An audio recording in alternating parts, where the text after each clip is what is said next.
to organize for economic justice and human rights. Migrant Justice is committed to leadership development so that community members can organize for long-term systemic change. And joining us from this organization is Madeline Sharrow, the Ally Coordinator. And we certainly hope that our congregations will be good allies. And then also Rachel Elliot, the Communications and Development Coordinator. They have knowledge about the federal threats to immigration processes, as well as experience handling the real problems of immigrant farm workers here in Vermont. So we are very happy to have them with us today, and I will turn things over to you folks. I believe you said Rachel's going to go first. Yeah, thank you so much for the welcome, Debbie. And thank you everyone for being here.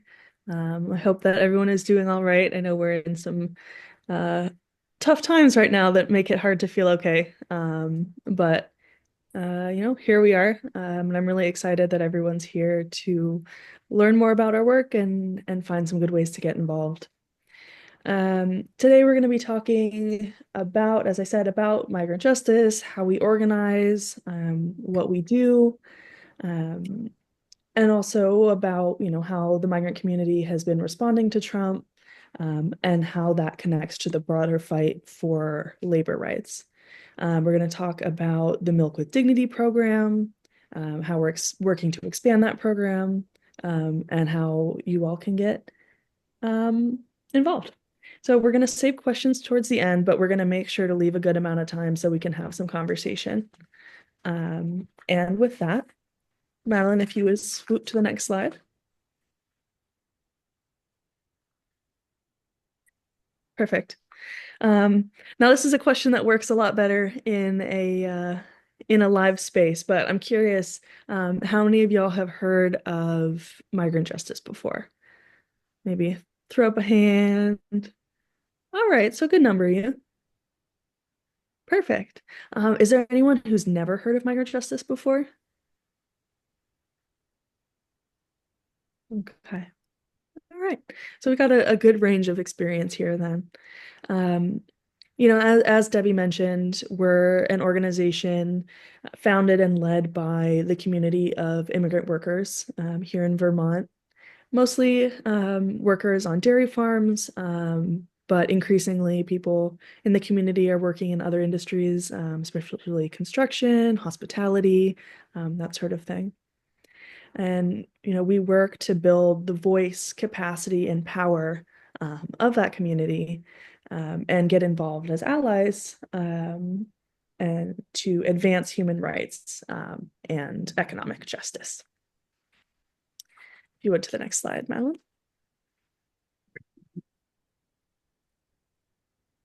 Does anyone want to share something that they know about migrant justice or something that they've heard? Maybe if we could hear from, I don't know, 2 or 3 people. And if you raise your hand, I'll call on you.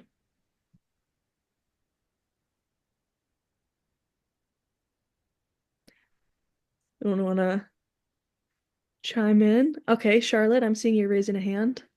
Let's go Charlotte and Sally Mae. So a long time ago, through my church connections, I worked with the Interfaith Task Force in Brattleboro, working as an independent ad hoc translator interpreter for a Salvadoran family in refugee status in Brattleboro in the mid 80s. Oh, wow. So you've been involved for quite a long time then. Yes. Yeah. Sally Mae, how about you? And you're muted, so you got to unmute to hear you. Sally Kirshner already posted it, but the Milk with Dignity, which I know they're working particularly diligently with Hannaford, which I would like to ask people to put those note cards in their suggestion boxes. Perfect. Yeah, exactly. I'm glad to hear you've heard of the Hannaford campaign, and that's something that we're definitely going to talk some more about this evening. So yeah, I guess starting from the beginning, Migrant Justice's story started about 15 years ago, with the preventable workplace death of a young dairy worker named Jose Obed Santis Cruz. He's the young man you see in the blurry photo on the left-hand side of the screen.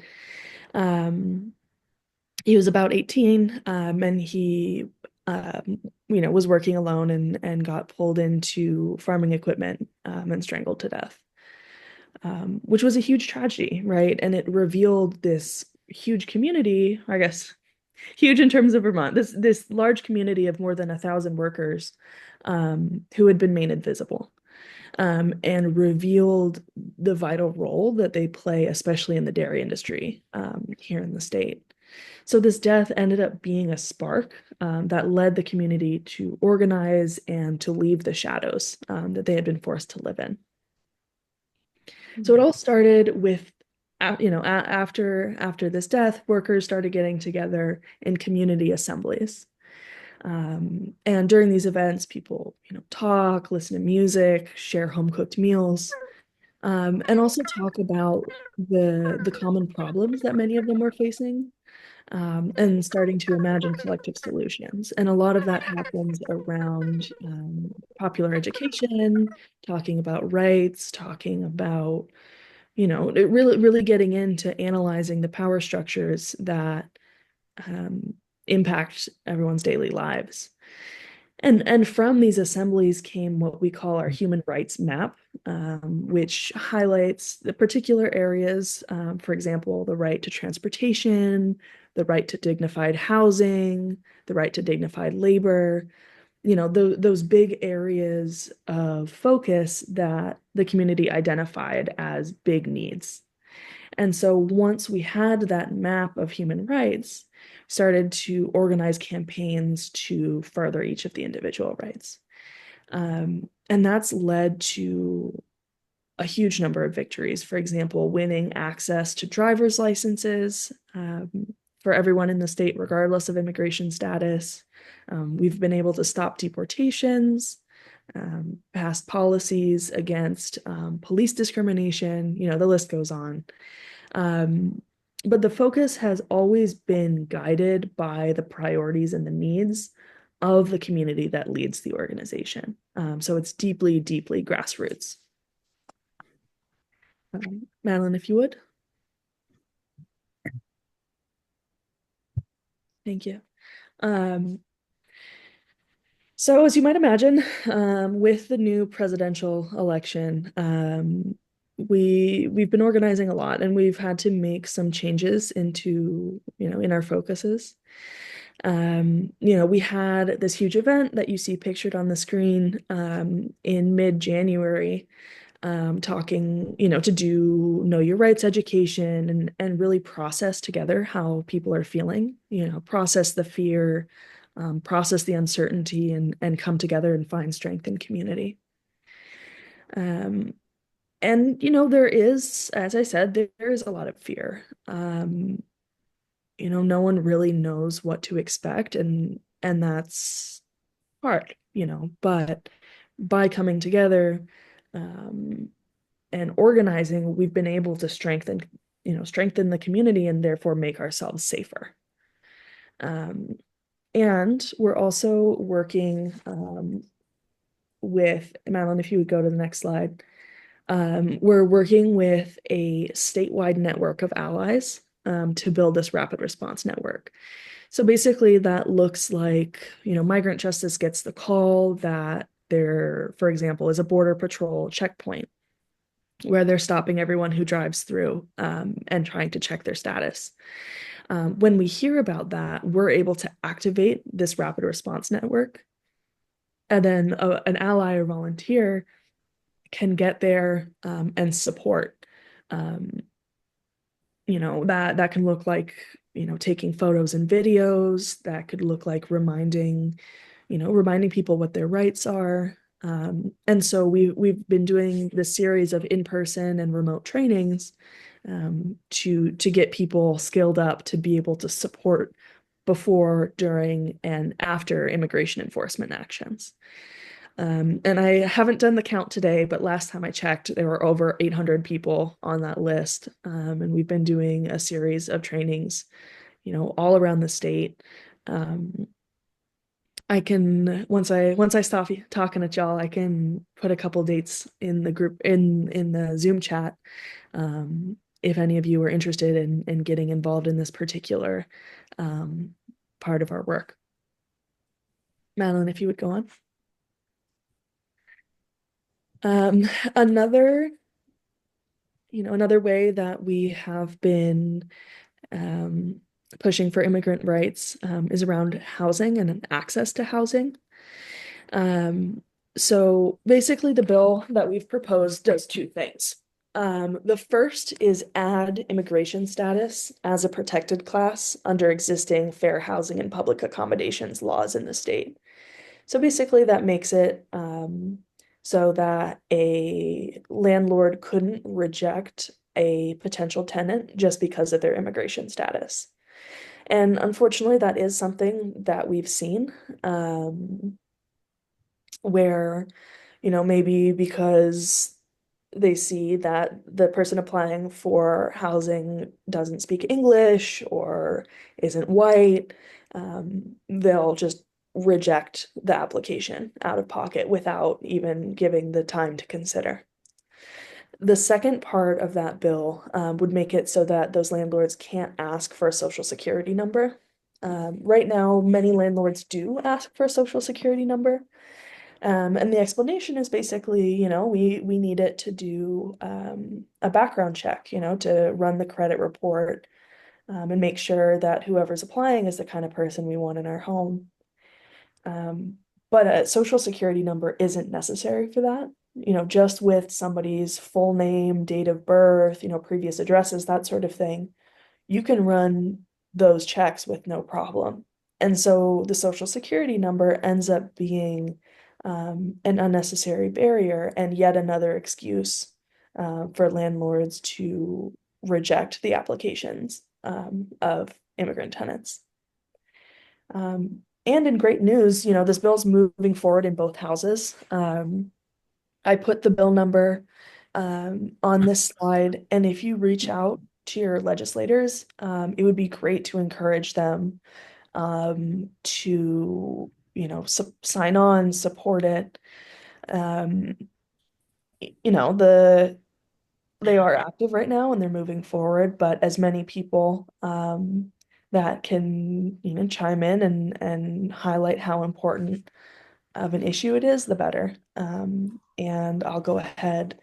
We have an online form that makes it easier to send those letters. So I'm going to pull that up right now and send that in the chat.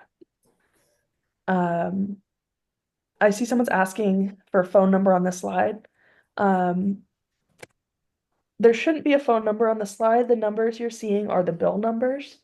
So H169, which is the bill in the House, and then S127, which is the bill in the Senate. Cool. And with that, I'm going to pass the rest of the presentation over to my coworker, Madeline. Thank you, Rachel. So as you have heard, my name is Madeline. I'm also part of the Migrant Justice team. And I'm going to take us through the second half of our presentation. And something that we wanted to mention as a transition from these kind of immigrant rights to more of the focused on workers' rights is the fact that the horrendous attacks right now that we're seeing on the immigrant community coming from Washington, D.C., are also causing a lot of issues and increased vulnerability for immigrants who are workers, so the migrant worker community. Mm-hmm. And so that's the connection where then we move on to start talking about Milk with Dignity. And as Migrant Justice's work over the years has really expanded and changed, and we've seen, I'm sure many of you also have seen a huge growth in the migrant community in Vermont, and also a lot of change in the kinds of work that people are doing.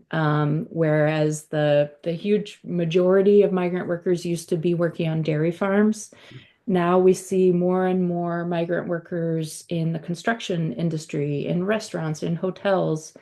But despite the diversification of the types of work that people are doing, Migrant Justice has always maintained a big focus on the dairy industry, and it continues to be a really important workplace for the migrant community. So I'm going to share a brief video, some testimony from one of Migrant Justice's wonderful leaders named Thelma, who's going to share directly from her own experience about some of the challenges that the migrant community is facing on dairy farms, and also how that same community has been coming together to organize to change that reality. So this is just it's like a little bit short of 4 minutes, I think, this video.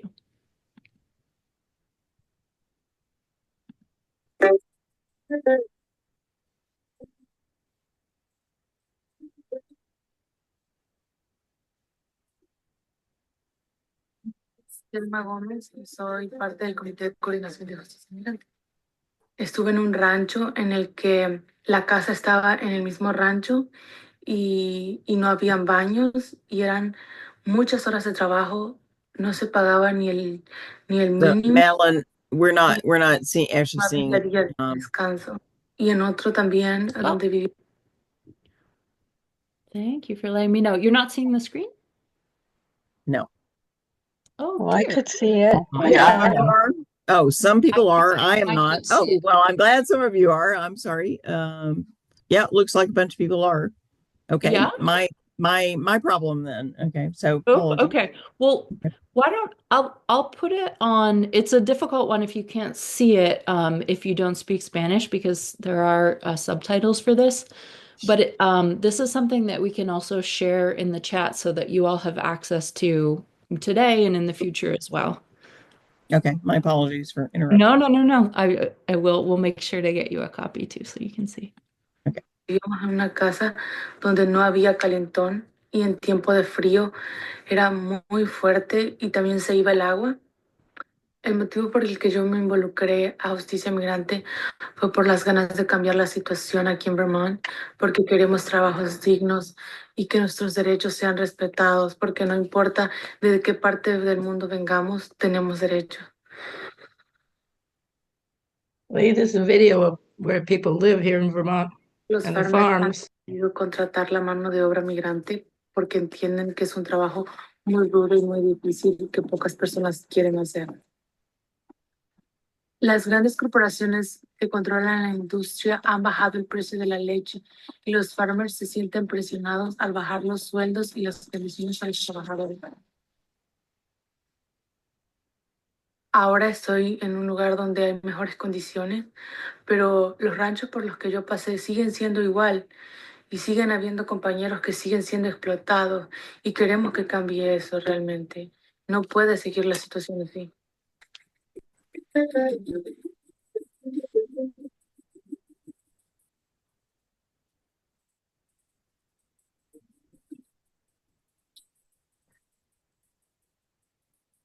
Hoy nos estamos organizando para cambiar el poder y para que los farmers y farm workers tengan una voz en la industria. Queremos ser ya reconocidos por todo el esfuerzo que hacemos para crear los productos muy famosos de Vermont.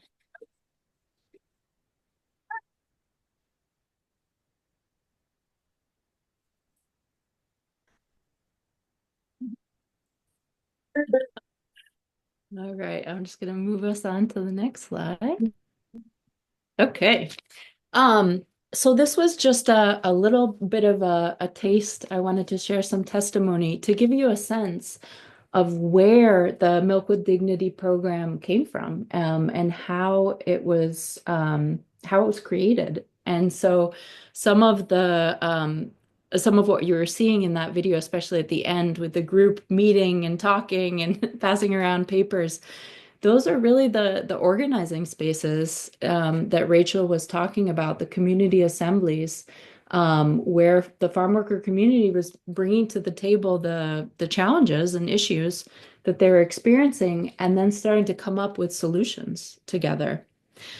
And so that's where this concept for Milk with Dignity was born, in order to address issues with housing conditions, on farm provided housing with working conditions, working in the dairy industry.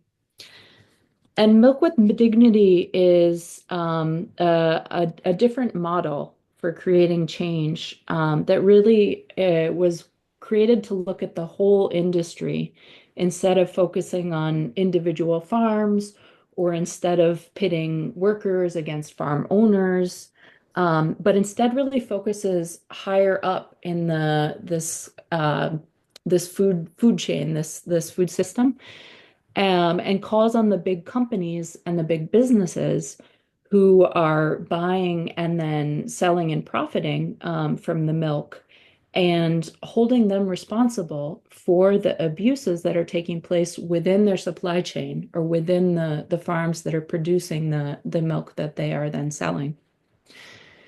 And so on the screen on the left here, this list is the 5 really essential elements that make up the Milk with Dignity program. And the first one is what we call a farm worker code of conduct. It's really a set of standards that the farm worker community themselves created about what do dignified and just conditions really look like? What are the nitty-gritty nuts and bolts of of what protections and rights farm workers need on dairy farms? The second one is education and worker-to-worker education so that farm workers really understand and know what rights they have within this program. The third point is a third-party monitoring body, and that's an independent third party. In this case, it's called the Milk with Dignity Standards Council. And that monitoring body's full-time job is enforcing and investigating and supporting the rights of farm workers and also supporting farms to be able to comply with this code of conduct. The next one is economic relief. And that's a really important part of this model, which is that it's when a farm joins the Milk with Dignity program, the company that buys, when the company signs the Milk with Dignity program, they are agreeing to pay a premium, extra additional money to the farmer for their milk. And that's really key because it means that things like improving housing or raising wages, things that cost money and cost a lot of money, aren't coming out of the pockets of farm owners who we know are struggling and have been for decades. So it's important part of this program is that the money behind it is coming from the company down. And then lastly, is a legally binding agreement or contract that when a company joins the Milk with Dignity program, it's not just, like something they say they'd like to do, but it's a real legally binding commitment.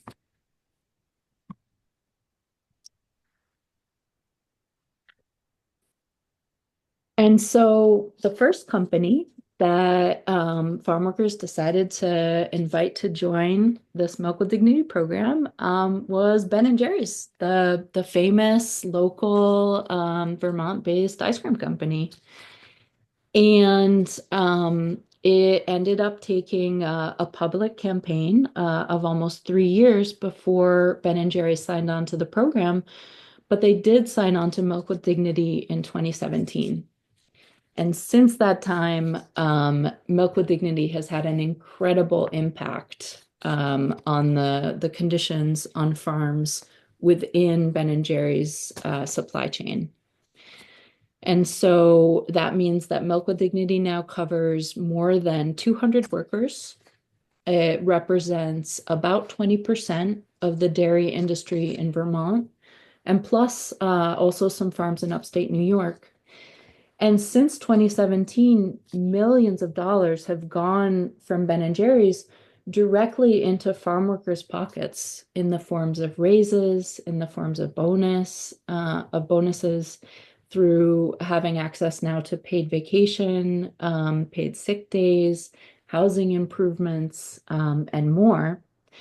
And also the farmers that own these farms that are part of Ben and Jerry's Northeast supply chain are getting that economic relief through the Milk with Dignity program as well, as an incentive and a recognition of their participation. And so what you're seeing on the screen right now are the progress reports, which have come out over the years with beautiful photos, testimonies from both farm owners and also farm workers about how this is working, statistics. And so this is something that we're going to put a link in the chat to our most recent progress report so that you all can take a look and get a better sense of what this program is and how it works. So this brings us to where are we at now? And I know that many of you in this presentation are familiar with Migrant Justice's current campaign. And to some of you, this is new. But the main question then, seeing the incredible success that Milk with Dignity has had in Ben and Jerry's supply chain, was where do we go? What's next? How do we expand this program to cover more farms, to cover more farm workers and more farm owners? And so the decision back in 2019 and 2018 and 2019 after Ben and Jerry's was to focus on the supermarket Hannaford. And people always ask, and it's a great question, why Hannaford? And the answer is that in thinking about how to scale up this program, the Migrant Justice Farm Worker Leadership Team spent a lot of time analyzing the industry, looking at what are the big players, who's buying and selling a lot of milk in the state, what would be a next step, a bigger step, but not like a giant step to expand this program, and landed on Hannaford because Hannaford has almost 200 stores across the Northeast. So it's really based in the Northeast region, from all the way from upstate New York over to Maine, of course, in Vermont, New Hampshire, Massachusetts. And Hannaford is a really large purchaser of milk in the region, and a really main retailer also of milk in the Northeast region. And so Hannaford has this incredible opportunity to bring Milk with Dignity to many more farms, and not just in Vermont, but all across the Northeast, across New England. And so it was in 2019 when farm workers first reached out to the Hannaford company to initiate a dialogue with the president of Hannaford. And after trying many forms of setting up that dialogue, getting in touch, they received no response. And so that's when Migrant Justice decided to launch this public campaign calling on Hannaford to join Milk with Dignity. And since 2019, it's been a few years now. So there's been lots of different ways that both farm workers and allies and supporters across the state, across the region, even across the country, have taken action to support Milk with Dignity and really call on Hannaford to join this program. There have been, and this is actually a photo of a farm worker rally, many marches. There have been 2 now speaking tours. There have been many delegations going directly to the Hannaford headquarters in Scarborough, Maine. There's been constant pressure on social media, thousands of emails to the Hannaford president, petitions, postcards, phone calls, days of action, and more. And I know, since we're not in person, it's a little hard to hear from you all, but I wondered if those of you who've been involved could put in the chat. We'd love to hear from you. Like, what have you been to a march? What march have you been to? Have you made a phone call? Please feel free to put in the chat ways that you've been involved. And something that I wanted to mention that is coming up and I think really exciting is that this April, at the beginning of April, there's going to be a small delegation from Migrant Justice going all the way to the Netherlands to meet directly with the parent company. The company that owns Hannaford Supermarket is based in the Netherlands. And so 2 people from Migrant Justice are going to be traveling to meet with that parent company's board of directors and executives at the company's annual shareholder meeting. And we will actually be submitting a formal complaint about the company's failure to ensure respect for human rights in its supply chain. So that's a sneak peek at what's coming up for the Milk with Dignity campaign. And the date for that is actually going to be April 9th. So stay tuned. There'll be a lot of information coming out about that soon. And then something else I wanted to touch on is Hannaford's response, because this is something that people often ask as well. And it's a very fair and reasonable question is, so what? What does Hannaford say? How is Hannaford responding to this? And although Hannaford hasn't signed onto the program yet, the company has not sat down at the table to meet with farm workers and have a meaningful discussion about this issue, which is what we want.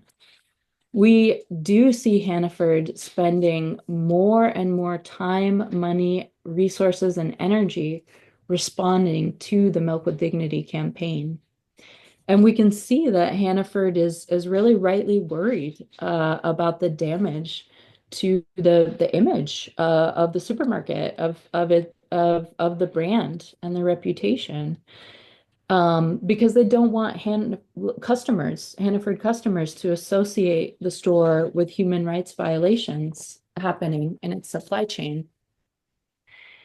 And so what we've been seeing over the recent years is Hannaford has been responding by trying to convince customers that there isn't an issue, that Hannaford is concerned about the rights of workers. And the company has actually been proposing what we've been able to uncover as false solutions that are essentially like a knockoff of the Milk with Dignity program, where they're trying to copy parts of the program and spin it off as their own thing, but without really taking those 5 essential elements, the leadership of farm workers, rights education, the third-party enforcement, and also that really important financial commitment from the company that makes this Milk with Dignity program effective. But so although Hannaford isn't doing what we want, we know that they're feeling the impact of this campaign. They're hearing from customers, they're hearing from farm workers, and they care about this issue. And so it's really up to all of us, and especially to customers, to show Hannaford that we're not fooled by their false solutions. And we really demand that they take this step of joining the Milk with Dignity program. And so the last thing I want to share before opening this up to questions and answers and more discussion is a couple ways that you all can get involved and can support these efforts. And so one of the really big ones is something that Migrant Justice has designed specifically for customers, for people who shop at Hannaford's. So don't be shy. That's not a bad thing. That means that if you're a Hannaford shopper, your voice matters even more to the company. And so we've created what you're seeing on the screen right now is called the Milk with Dignity Consumer Pledge. This is something that we launched just this past year in October. And it's a really powerful tool for us because it allows us to connect with Hannaford customers and really build our base of supporters for this campaign. With people who are actually shopping at Hannaford stores and have a stronger voice, therefore, in this campaign that Hannaford really needs to listen to. And so this is another thing we're going to share in the chat. So you all will have access to it. Hopefully some of you have already signed this customer pledge. If you haven't signed it and you shop at Hannaford's, please take the step to support farm worker rights. Even if you don't shop at Hannaford's, there are so many stores in the region that I bet many of us, all of us maybe, have neighbors, have friends, have family members, coworkers who do shop at Hannaford's. So while we're in this real pledge drive moment, trying to get as many of these consumer pledges filled out, please help us spread the word about this. This is something I'm constantly checking. How many pledges are we up to right now? We're going on 2,000, which is a big number, but we're going to need many thousands more to take on this big company. So please help us in expanding this consumer pledge drive. And then another thing I wanted to share with everyone is a big invitation to save the date for May 1st. May 1st is International Workers' Day. It's a huge date for migrant justice and for workers in general. It's a day when Migrant Justice always does some sort of rally, some sort of march, some sort of action. This year, May 1st falls on a Thursday. And farm workers are planning a mega picket. It's going to be a picket rally starting at 7 a.m. when the Hannaford stores open, going all the way to 11 p.m. when the stores closes. So 16 hours, which is a lot of time to be on the picket line, but we'll be dividing up the day into shifts. And inviting different organizations, individuals, groups to join us, to sign up for a 1 hour, a 2 hour shift, come for longer if you're able to.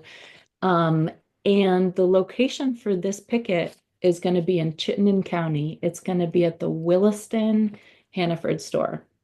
So please save the date. This is information that we'll be sharing far and wide as we get closer to May 1st.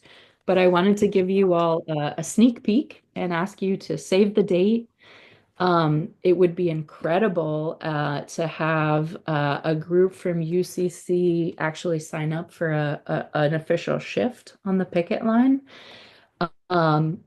And that's something that we'll be having. I need to create in the next week or so an actual sign up sheet so the organizations can start signing up to save spots on the picket line. So that's something you'll be hearing more about soon. And then lastly, I wanted to end with a quote from a leader named Victor Diaz, who's been an incredible leader, spokesperson, organizer with Migrant Justice for many, many years, who said, "The cows don't milk themselves." And so with that, I think this leaves us a good 15 minutes for questions, answers, comments, discussion. We're also going to put a link in the chat to anyone who would like to get involved with Migrant Justice, would like to receive our email newsletter to hear about, what's going on, get updates with campaigns and invitations. So we'll put that in the chat and invite folks to sign up to get involved. And with that, I'm going to take us off screen share.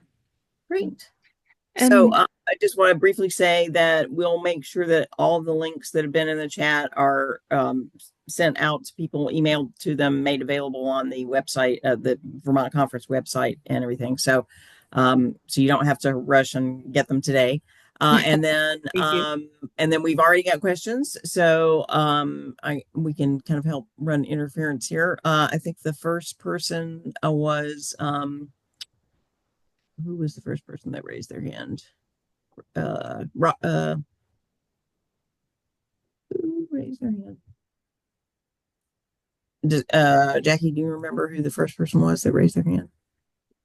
Roseanne was, but she took it down. She took it down. Okay, so maybe her question was answered. Then I just wanted to say that for those who are not very technical, if you click on that blue link right now, the first one for the pledge, and then go to your regular Google screen or whatever, that's not the Zoom screen, the pledge will show up and you can fill it out right this minute and just be done and have finished it already. And it will take you less than 2 minutes. Thank you so much. Yeah, thank you. So let's go to our conference minister, Reverend Lynn Bunyak. Hi, first of all, thanks to both of you for being with us tonight and for all of the work that you do. And I just wanted you to know I serve on the board of directors for United Church Funds. United Church Funds is a UCC organization that invests funds and now have investments that are over $1 billion. And is rock bottom solidly committed to the values of human rights, DEI, and the things that we care about.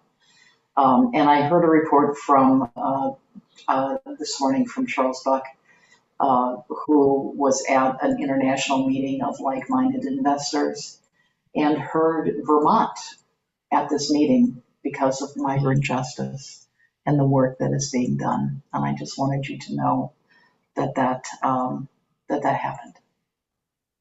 Wow, thank you so much, Lynn. Awesome. So we have a question in the chat from Martha. Yeah, I'll just ask that one real quick and then we'll go to Wendy. So the question in the chat is Milk with Dignity pledge for Vermont and New Hampshire and other New England states living on the border? I'm wondering if there's a preference about listing a Vermont versus a New Hampshire store. Oh, thank you, Martha. That's a great question. It's definitely for both Vermont, New Hampshire, also Massachusetts, Maine, and New York. Those are the states where Hannaford stores are located. And as far as a preference, since it sounds like you could go either on the Vermont side or the New Hampshire side. I would say that building more support in New Hampshire is a place that is a priority. I think we have a stronger base of supporters on the Vermont side, and we need to work on connecting to more people in New Hampshire and getting more Hannaford customer pledge folks to fill this out on the New Hampshire side. Great. Okay, please share it with your neighbors.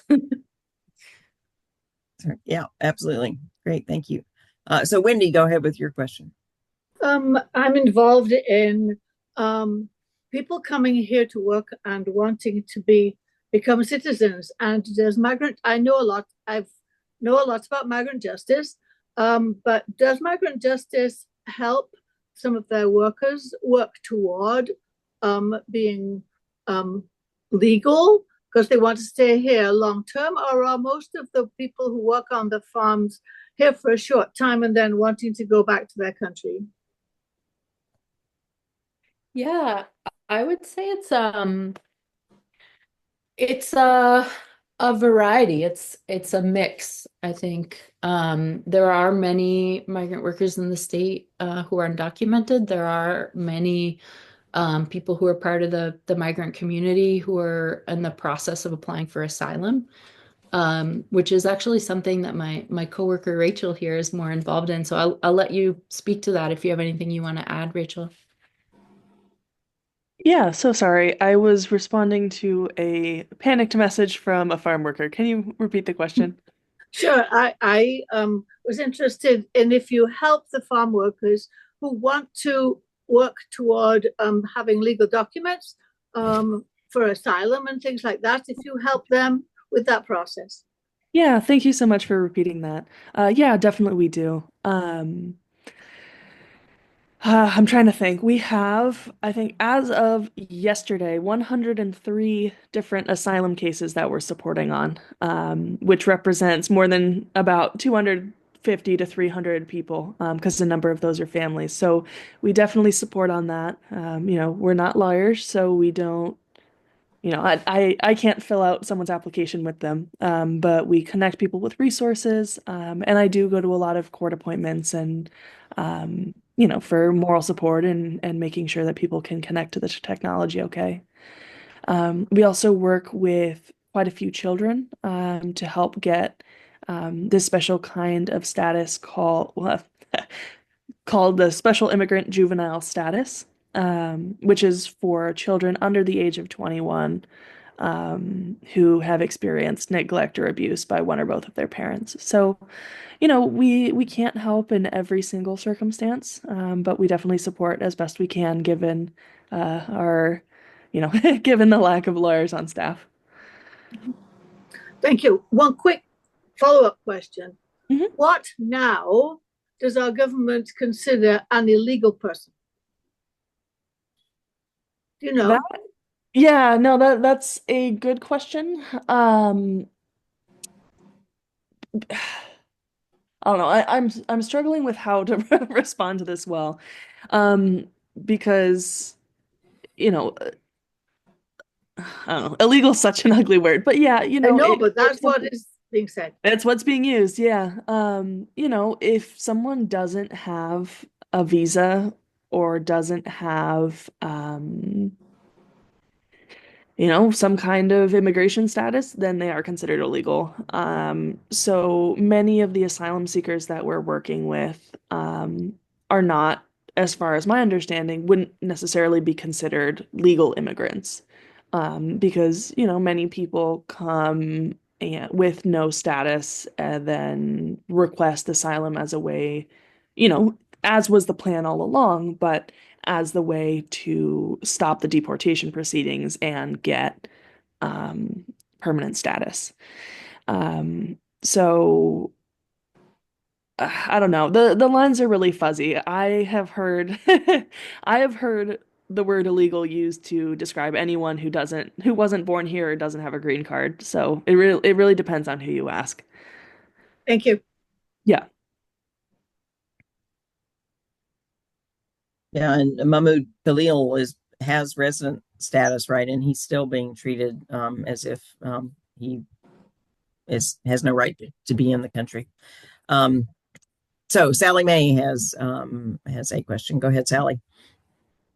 Hi, thank you. I'm just wondering, with the new administration, what new or different work are you finding as staff at Migrant Justice to support the migrant workers in Vermont and New England? What might be different, and is it different, and if so, how? Yeah. Madeline, can I take a crack at that? Please do. Yeah. So I would say we're doing all of the same work, only more so. Unfortunately, immigrants are a political pawn and at risk regardless of who's in power. There were more detentions and deportations under Biden than under Trump's first administration. And obviously the rhetoric right now is a lot a lot more intense, and especially over the last couple weeks, we've seen uh, laws broken by the government around legal process and the right to a hearing and the right to ask for asylum. But yeah, so everything we're doing now is stuff that we have always been doing, just more so. I will say that we're leaning into certain areas of our work a little more. So, working a lot on rapid response, um, helping doing a lot more know your rights trainings, for example, with workers, to make sure that everyone understands the rights that they do have, when talking with immigration enforcement, regardless of their status. For example, nobody, regardless of status, is obligated to identify themselves to a deportation official, so a member of ICE or Border Patrol. And that kind of information is really important that people know. But yeah, in summary, same, but more so. Thank you. I Yeah. appreciate that. And then we had in the chat kind of a clarification question. Is requesting asylum at the border still the legal way to initiate entrance into the U.S.? Yes. Okay, great. Yeah. So when somebody is in the process of applying for asylum, they don't technically have legal status yet. They are not undocumented in the sense that the government has no idea that they're here. Because in order to apply for asylum, you have to give the government your address, so the home address where you're living, provide identification from your home country, that sort of thing. So, somebody is not fully undocumented in that sense, but just applying for asylum is not considered having status, if that distinction makes sense. Okay, yeah, thank you. And a couple of others. I'll go to this one. Is migrant justice support for asylum applications specifically for migrant farm workers? Yeah, good question.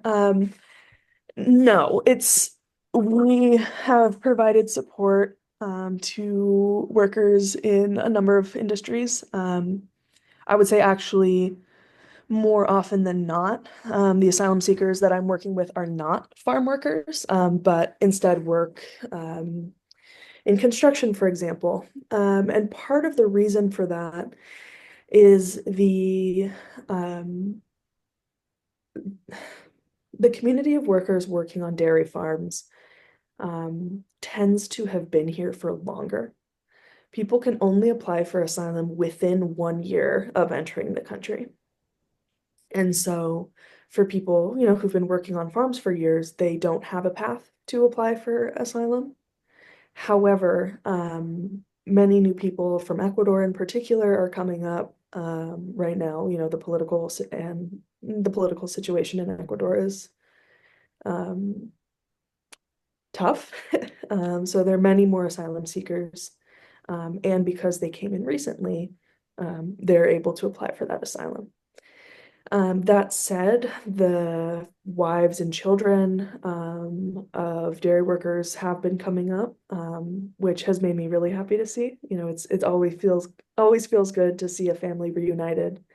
But yeah, so a long answer to a short question, but no, not specifically for migrant farm workers. Great, thank you. And I think maybe this was a good one to end on. Is there anything extra we as allies can or should be doing as even documented workers are facing deportation? Yeah, Madeline, you want to answer that? Or do you want me to? That's a great question, a big question. I mean, I say get involved in any way that you can. We're here sharing about migrant justice, and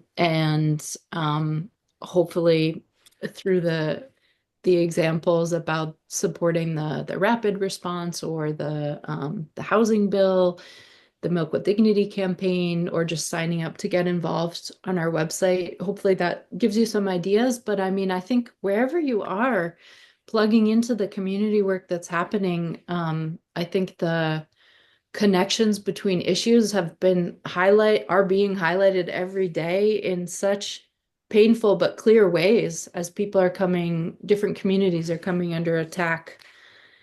in this administration. So I think, yeah, the unions, student groups of faith, worker organizing, food co-ops, you name it. I think wherever you're at, whoever you're connected to, this is the time to really dig into that and get involved and try and show up in any way that you're able to. Thank you so much. Well said. I heard this morning from a group of students from Champlain Valley Union High School who are in Amnesty International, and they're doing some awesome work, and they're a chapter at the University of Vermont also. So. Yeah. So anyway, thank you very, very much, both Madeline and Rachel. We really appreciate you taking the time to talk to us. And folks, I will say again that you will get the links Yes. by email, and we'll make sure you have all the information. And we really appreciate everyone taking the hour out of their day to be here for this important issue tonight. So thanks, everybody. Thank you so much, everyone. Thank you so much. And thank you for organizing this. It was great to be here. Thank